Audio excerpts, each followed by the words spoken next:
Know what you can control and what you can't. Happiness and freedom begin with a clear understanding of one principle: some things are within our control, and some things are not. It is only after you have faced up to this fundamental rule and learned to distinguish between what you can and can't control that inner tranquility and outer effectiveness become possible. Within our control are our own opinions, aspirations, desires, and the things that repel us. These areas are quite rightly our concern, because they are directly subject to our influence. We always have a choice about the contents and character of our inner lives. Outside our control, however, are such things as what kind of body we have, whether we're born into wealth or strike it rich, how we are regarded by others, and our status in society. We must remember that those things are externals and are therefore not our concern. Trying to control or to change what we can't only results in torment. Remember, the things within our power are naturally at our disposal, free from any restraint or hindrance. But those things outside our power are weak, dependent, or determined by the whims and actions of others. Remember, too, that if you think that you have free rein over things that are naturally beyond your control, or if you attempt to adopt the affairs of others as your one, your pursuits will be thwarted and you will become a frustrated, anxious, and fault-finding person. Stick with your own business. Keep your attention focused entirely on what is truly your own concern, and be clear that what belongs to others is their business and none of yours. If you do this, you will be impervious to coercion, and no one can ever hold you back. You will be truly free and effective, for your efforts will be put to good use and won't be foolishly squandered finding fault with or opposing others. In knowing and attending to what actually concerns you, you cannot be made to do anything against your will. Others can't hurt you, you don't incur enemies or suffer harm. If you aim to live by such principles, remember that it won't be easy. You must give up some things entirely, and postpone others for now. You may well have to forego wealth and power if you want to assure the attainment of happiness and freedom. Recognize appearances for what they really are. From now on, practice saying to everything that appears unpleasant, "You are just an appearance and by no means what you appear to be." And then thoroughly consider the matter according to the principles just discussed. Primarily, does this appearance concern the things that are within my own control or those that are not? If it concerns anything outside your control, train yourself not to worry about it. Desire demands its own attainment. Our desires and aversions are mercurial rulers. They demand to be pleased. Desire commands us to run off and get what we want. Aversion insists that we must avoid the things that repel us. Typically, when we don't get what we want, we are disappointed, and when we get what we don't want, we are distressed. If then, you avoid only those undesirable things that are contrary to your natural well-being and are within your control, you won't ever incur anything you truly don't want. However, if you try to avoid inevitabilities such as sickness, death, or misfortune, over which you have no real control, you will make yourself and others around you suffer. Desire and aversion, though powerful, are but habits. And we can train ourselves to have better habits. Restrain the habit of being repelled by all those things that aren't within your control, and focus instead on combating things within your power that are not good for you. Do your best to rein in your desire. For if you desire something that isn't within your own control, disappointment will surely follow. Meanwhile, you will be neglecting the very things that are within your control that are worthy of desire. Of course, there are times when for practical reasons you must go after one thing or shun another, but do so with grace, finesse, and flexibility. See things for what they are. Circumstances do not rise to meet our expectations. Events happen as they do. People behave as they are. Embrace what you actually get.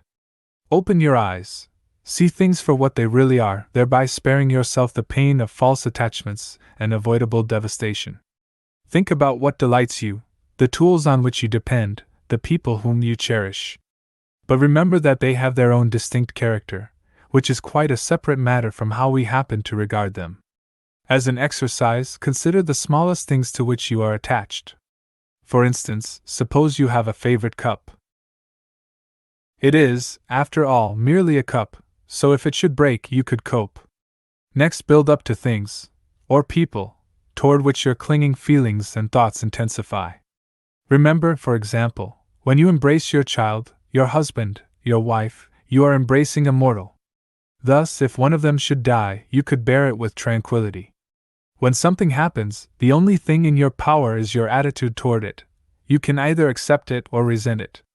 What really frightens and dismays us is not external events themselves, but the way in which we think about them.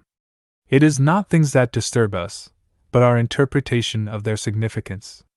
Stop scaring yourself with impetuous notions, with your reactive impressions of the way things are. Things and people are not what we wish them to be nor what they seem to be. They are what they are. Harmonize your actions with the way life is. Don't try to make your own rules. Conduct yourself in all matters, grand and public or small and domestic, in accordance with the laws of nature. Harmonizing your will with nature should be your utmost ideal. Where do you practice this ideal?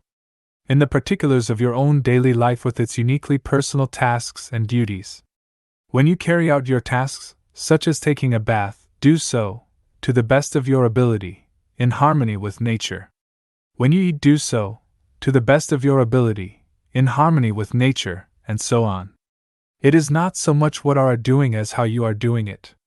When we properly understand and live by these principles, while difficulties will arise, for they are part of the divine order too, inner peace will still be possible. Events don't hurt us, but our views of them can. Things themselves don't hurt or hinder us. Nor do other people. How we view these things is another matter. It is our attitudes and reactions that give us trouble. Therefore, even death is no big deal in and of itself. It is our notion of death, our idea that it is terrible, that terrifies us. There are so many different ways to think about death. Scrutinize your notions about death, and everything else. Are they really true? Are they doing you any good? Don't dread death or pain, dread the fear of death or pain. We cannot choose our external circumstances, but we can always choose how we respond to them. No shame, no blame.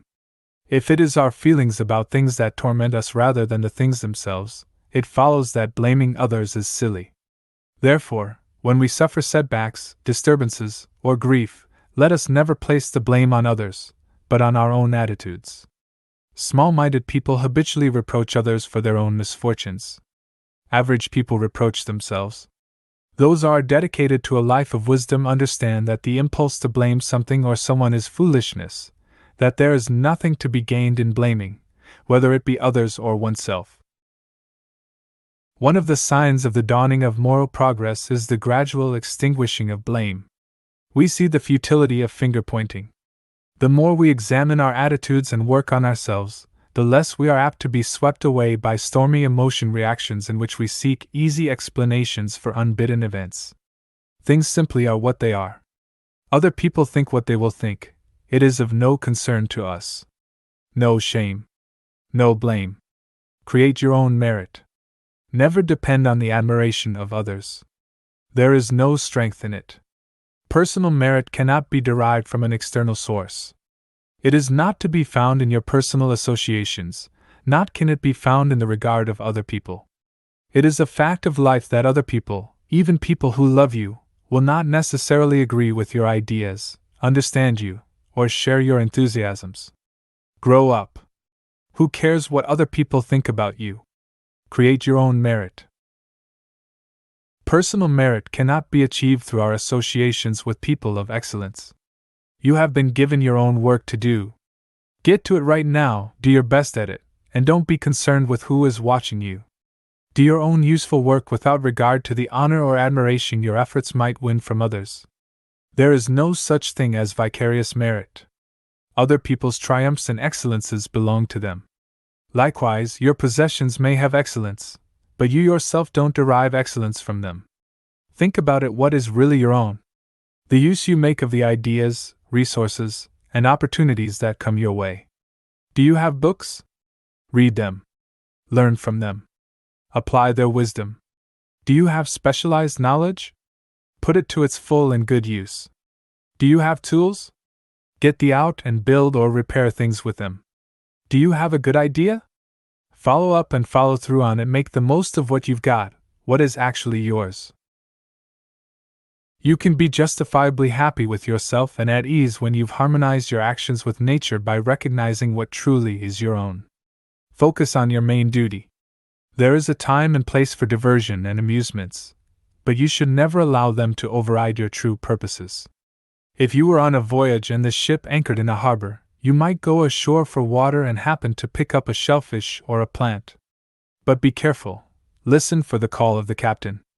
Keep your attention directed at the ship. Getting distracted by trifles is the easiest thing in the world. Should the captain call, you must be ready to leave those distractions and come running, without even looking back. If you are old, do not go far from the ship, or you might fail to appear when you are called for. Accept events as they occur. Don't demand or expect that events happen as you would wish them to. Accept events as they actually happen. That way peace is possible. Your will is always within your power. Nothing truly stops you. Nothing truly holds you back. For your own will is always your control. Sickness may challenge your body. But are you merely your body? Lameness may impede your legs. But you are not merely your legs. Your will is bigger than your legs.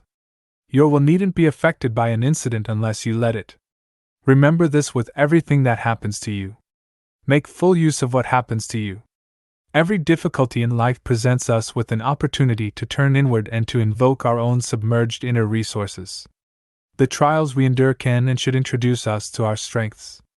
Prudent people look beyond the incident itself and seek to form the habit of putting it to good use. On the occasion of an accidental event, don't just react in a haphazard fashion. Remember to turn inward and ask what resources you have for dealing with it. Dig deeply. You possess strengths you might not realize you have. Find the right one. Use it. If you encounter an attractive person, then self-restraint is the resource needed. If pain or weakness, then stamina. If verbal abuse, then patience. As time goes by and you build on the habit of matching the appropriate inner resource to each incident, you will not tend to get carried away by life's appearances. You will stop feeling overwhelmed so much of the time. Care for what you happen to have. Nothing can truly be taken from us. There is nothing to lose. Inner peace begins when we stop saying of things, "I have lost it," and instead say, "It has been returned to where it came from." Have your children died? They are returned to where they came from. Has your mate died? Your mate is returned to where he or she came from. Have your possessions and property been taken from you? They too have been returned to where they came from. Perhaps you are vexed because a bad person took your belongings. But why should it be any concern of yours who gives your things back to the world that gave them to you? The important thing is to take great care with what you have while the world lets you have it, just as a traveler takes care of a room at an inn. The good life is the life of inner serenity. The surest sign of the higher life is serenity. Moral progress results in freedom from inner turmoil. You can stop fretting about this and that. If you seek the higher life, refrain from such common patterns of thinking as these. If I don't work harder, I'll never earn a decent living, no one will recognize me, I'll be a nobody. Or, if I don't criticize my employee, he'll take advantage of my goodwill. It's much better to die of hunger unhindered by grief and fear than to live affluently beset with worry, dread, suspicion, and unchecked desire. Begin at once a program of self-mastery. But start modestly, with the little things that bother you. Has your child spilled something? Have you misplaced your wallet? Say to yourself, "Coping calmly with this inconvenience is the price I pay for my inner serenity, for freedom from perturbation." You don't get something for nothing. When you call your child, be prepared that she may not respond to you, or if she does, she might not do what you want her to do. Under these circumstances, it doesn't help your child for you to become agitated. It should not be in her power to cause you any disturbance. Disregard what doesn't concern you. Spiritual progress requires us to highlight what is essential and to disregard everything else as trivial pursuits unworthy of our attention. Moreover, it is actually a good thing to be thought foolish and simple with regard to matters that don't concern us. Don't be concerned with other people's impressions of you. They are dazzled and deluded by appearances. Stick with your purpose. This alone will strengthen your will and give your life coherence. Refrain from trying to win other people's approval and admiration. You are taking a higher road. Don't long for others to see you as sophisticated, unique, or wise. In fact, be suspicious if you appear to others as someone special. Be on your guard against false sense of self-importance. Keeping your will in harmony with truth and concerning yourself with what is beyond your control are mutually exclusive. While you are absorbed in one, you will neglect the other. Conform your wishes to reality. For good or for ill, life and nature are governed by laws that we can't change. The quicker we accept this, the more tranquil we can be. You would be foolish to wish that your children or your spouse would live forever. They are mortal, just as you are, and the law of mortality is completely out of your hands. Similarly, it is foolish to wish that an employee, relative, or friend be without fault. This is wishing to control things that you can't truly control. It is within our control not to be disappointed by our desires if we deal with them according to facts rather than by being swept away by them. We are ultimately controlled by that which bestows what we seek or removes what we don't want. If it's freedom you seek, then wish nothing and shun nothing that depends on others, or you will always be a helpless slave. Understand what freedom really is and how it is achieved. Freedom isn't the right or ability to do whatever you please. Freedom comes from understanding the limits of our power and the natural limits set in place by divine providence. By accepting life's limits and inevitabilities and working with them rather than fighting them, we become free. If, on the other hand, we succumb to our passing desires for things that aren't in our control, freedom is lost. Approach life as a banquet. Think of your life as if it were a banquet where you would behave graciously. When dishes are passed to you, extend your hand and help yourself to a moderate portion. If the dish should pass you by, enjoy what is already on your plate. Or if the dish hasn't been passed to you yet, patiently wait your turn. Carry over this same attitude of polite restraint and gratitude to your children, spouse, career, and finances. There is not need to yearn, envy, and grab. You will get your rightful portion when it is your time. Diogenes and Heraclitus were impeccable models of living by such principles rather than by raw impulses. Make it your quest to imitate their worthy example.